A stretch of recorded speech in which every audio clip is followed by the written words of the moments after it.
방주가 아라랏산에 머물렀고 넉 달 정도 더 지나서 노아는 방주에서 나오게 됩니다.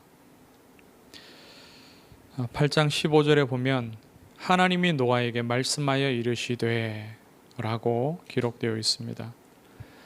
들어갈 때와 마찬가지로 방주에서 나올 때도 하나님의 말씀을 따라서 나오게 됩니다.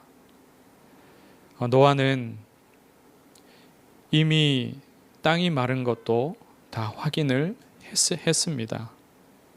새를 날려서 확인했고 또 방주에 방주를 덮고 있던 뚜껑을 제치고서 지면이 마른 것을 또 확인을 했습니다. 그러나 하나님의 명령을 기다려서 그 말씀대로 따랐습니다. 모든 동물들도 질서정연하게 방주에서 나왔습니다. 우리 하나님의 자녀는 하나님의 말씀을 따라가는 삶이 되어야 합니다. 하나님의 말씀을 따라갈 때에 가장 완전하고 또 가장 질서 있는 삶을 살게 됩니다. 오늘도 하나님이 주시는 말씀이 우리의 삶을 인도하기를 주의 이름으로 축원합니다. 예배를 우선하라. 예배 중심의 삶을 살 것을 하나님이 말씀해 주십니다. 1년간 방주에 있다가 이제 막 밖으로 나왔습니다. 노아가 제일 먼저 방주 밖으로 나와서 제일 먼저 여호와 하나님께 여호와 하나님을 위하여 제단을 쌓고 제물을 드립니다. 1년간 있었던 어떤 면에서 갇혀 있었죠. 1년간 있었던 그 방주에서 나오게 된 노아가 얼마나 좋았겠습니까? 땅을 밟으며 얼마나 좋았겠습니까? 그런데 산책을 먼저 다녀오지도 않았고 신선한 과일과 채소를 찾아다니지도 않았습니다. 짐승들을 내어보내는 동안 많이 힘들었겠죠. 그 수많은 짐승을 하나하나 질서 있게 이렇게 내어보내면서 물론 하나님이 그 짐승들을 다스리셨지만 그 일을 함께 돕는 노아도 많은 수고를 했습니다. 그런 노아가 먼저 휴식을 취하고 그렇게 하지 않았습니다. 방주에서 나와서 제일 먼저 예배를 드립니다. 여기서 그의 믿음과 중심을 우리가 볼 수 있죠. 피제사의 의미를 알고 그 제사 중심의 삶을 살았기에 하나님께서 그를 의롭게 여기신 겁니다. 방주 운동을 할 사람은 예배를 우선하는 삶을 살아야 합니다. 이 예배는 예수 그리스도의 희생을 기념하며 독생자 그리스도를 보내신 하나님께 감사드리는 예배입니다.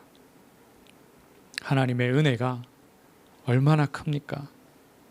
하나님은 우리를 자기의 형상대로 지으셔서 그리고 영적인 존재로 지으셔서 하나님께 예배할 수 있도록 하나님을 만나고 하나님과 교제할 수 있는 존재로 우리를 지으셨습니다. 그리고 우리에게 그것도 하나님께 범죄한 하나님의 말씀에 불순종한 우리 인생에게 하나님께서는 피제사를 가르치셨습니다. 예배할 수 있는 길을 열어주셨습니다. 그것이 피제사죠. 피를 흘리고 생명을 들여 희생의 제사를 하나님께 드리도록 가르치셨습니다. 여자의 후손 되신 그리스도께서 십자가에서 피 흘려 죽으실 것과 가죽옷으로 우리에게 지어 입히시면서 그 짐승의 희생을, 그리스도의 희생을 미리 다 가르쳐 주셨습니다. 그리고 무엇보다 예배할 마음, 예배할 중심, 예배할 믿음을 노아에게 그리고 우리에게 주시는 겁니다. 방주에서 나온 노아가 어떤 마음이었겠습니까? 1년 동안 지치고 답답했는데 이렇게 땅을 밟으니 이런 신선한 공기를 마시니 너무 좋구나. 저는 그런 마음은 아니었을 거라 생각을 합니다. 그런 마음도 한켠에는 들 수 있겠죠. 그런데 그보다 더 크게 그의 마음에 있었던 생각이 무엇이었겠습니까? 노아가 알던 모든 것이 다 사라진 세상이 되었습니다. 인간의 그 놀라운 업적과 문화와 역사들이 다 쓸어버려졌습니다. 다 파묻혔습니다. 그리고 그가 전에 알던 그 자연과 또 그 아름다움과 그 짐승들이 다 사라지고 죽었습니다. 노아에게는 하나님에 대한 경외심으로 아마 그 마음과 생각이 가득했을 겁니다. 그리고 그러한 심판에서 자기와 가족들과 또 인생들을 위하여서 동물들을 살려두신 그 하나님의 은혜가 너무나 감사했을 겁니다. 하나님은 그 믿음과 마음을 주신 것뿐만 아니라 예배할 수 있도록 짐승도 준비해 주셨습니다. 모든 짐승들이 기본적으로 암수 한 쌍씩 하나님께서 방주에 태우셨습니다. 그런데 정결한 짐승은 7마리를 태우셨습니다. 수가 더 많았죠. 하나님께 예배할 수 있도록 하나님께서 그렇게 만드셨습니다. 하나님께서는 예배를 기뻐하시기에 피의 희생, 그리스도의 희생을 받으셨습니다. 21절에 말씀하죠. 특히 번제는 제물을 태워서 드리는 제사의 방법입니다.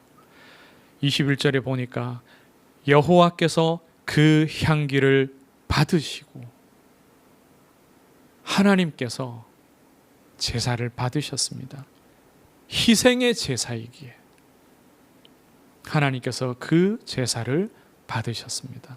처음부터 하나님이 인생을 구원할 방법으로 아담과 하와에게 가르치셨던 그 제사입니다. 그 결과, 그 제사를 받으신 결과 이 땅을 향한 하나님의 그 심판을 유보하시기로 결정하셨습니다. 사람의 마음이 계획하는 바가 어려서부터 악함이라. 그래서 그 사람으로 말미암아 땅을 저주하지 아니하시겠다고 말씀하셨고, 그리고 모든 생물을 다시 멸하지 아니하시겠다 말씀하셨습니다. 사실은 노아의 홍수 이후로 지금까지 수십 번은 이 땅의 사람과 그 사람의 죄악으로 말미암아 모든 짐승들까지 수십 번 멸절되어야 마땅합니다. 인생의 죄악이 어디 노아의 시대에만 그게 달했겠습니까?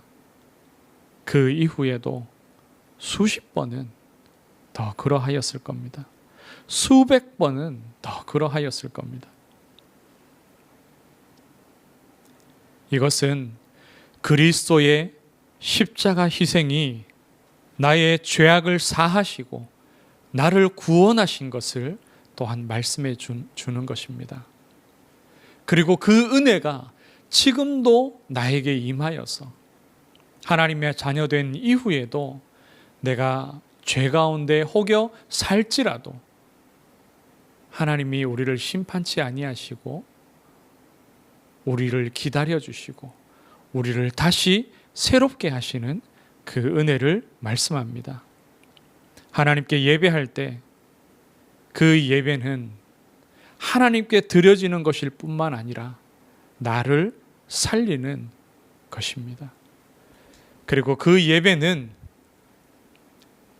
예배를 드리는 그 지역에도 하나님의 은혜가 임하게 하는 것입니다.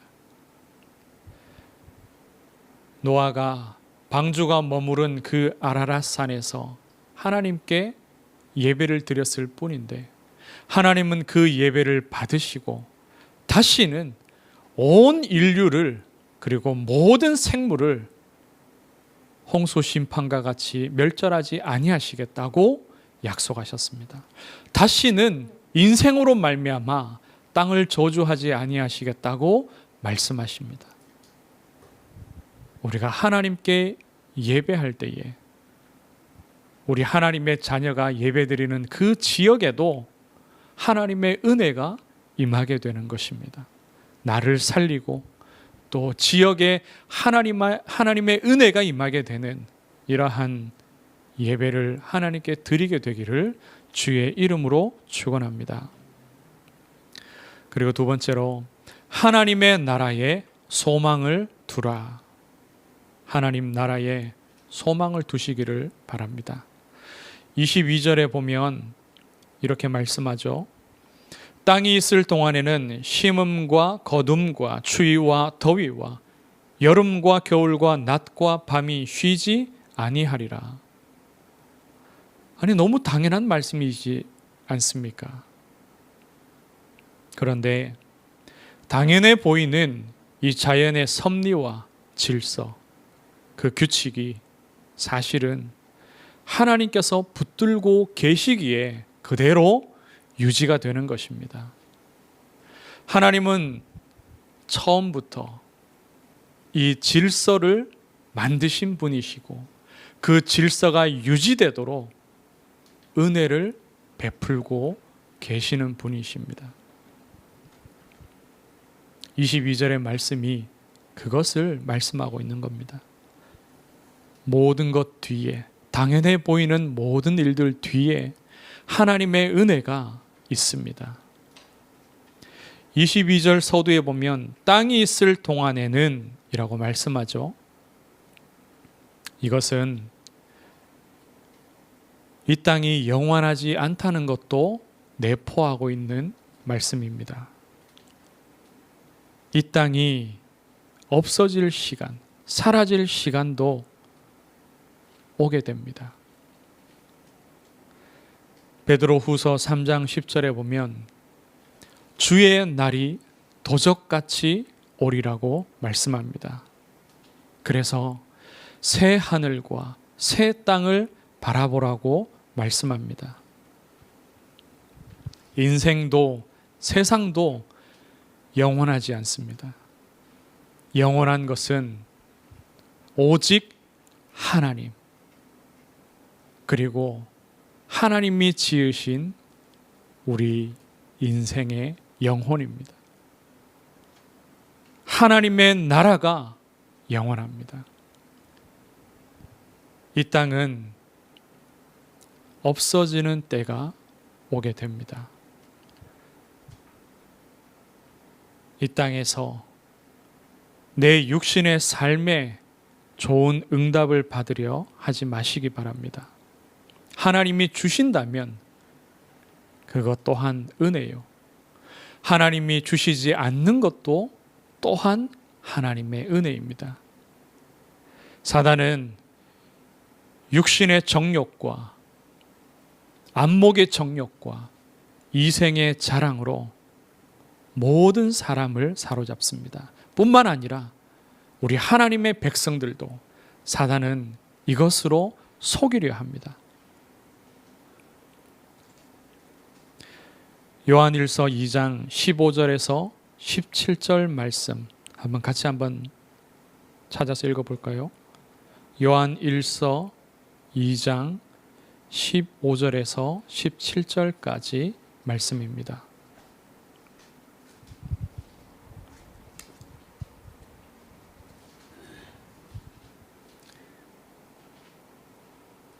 한 음성으로 같이 읽겠습니다. 이 세상이나 세상에 있는 것들을 사랑하지 말라. 누구든지 세상을 사랑하면 아버지의 사랑이 그 안에 있지 아니하니 이는 세상에 있는 모든 것이 육신의 정욕과 안목의 정욕과 이생의 자랑이니 다 아버지께로부터 온 것이 아니요 세상으로부터 온 것이라. 이 세상도 그 정욕도 지나가되 오직 하나님의 뜻을 행하는 자는 영원히 거하느니라. 아멘. 말씀을 맺습니다. 하나님께서는 우리를 절대 잊지 아니하십니다. 우리를 기억하사 우리에게 계속해서 은혜를 주고 계십니다. 우리에게 어려운 일이 있거든 그리스도의 고난에 참여하는 귀한 축복의 시간으로 누리게 되기를 원합니다. 혹여 하나님께서 우리의 생각과 또 우리의 삶을 바꾸시기 위해서 주시는 어려움이라면 그것을 통해서 하나님 앞에 노아처럼 예배 중심의 그리스도 복음 중심의 사람으로 새롭게 세워지기를 원합니다. 영원한 것, 하나님의 나라를 누리며 이 땅에서 예배하시기를, 그리스도의 복음을 모든 민족에게 증언하게 되기를 주의 이름으로 축원합니다. 하나님 감사합니다. 우리를 하나님의 형상 따라 영적인 존재로 지으시고 예배할 수 있게 하심을 감사합니다. 죄인이 되었으나 그리스도 앞으로 나아갈 수 있도록, 하나님 앞으로 나아갈 수 있도록 그리스도 주심을 감사합니다. 그리스도 희생의 제사, 그리스도를 기념하는 예배, 하나님께 감사하는 예배가 우리 교회 안에서 또 우리 성도들의 삶 속에서 날마다 주님 오시는 날까지 드려지도록 은혜 베풀어 주시옵소서. 살아계신 예수 그리스도의 이름으로 기도드리옵나이다. 아멘.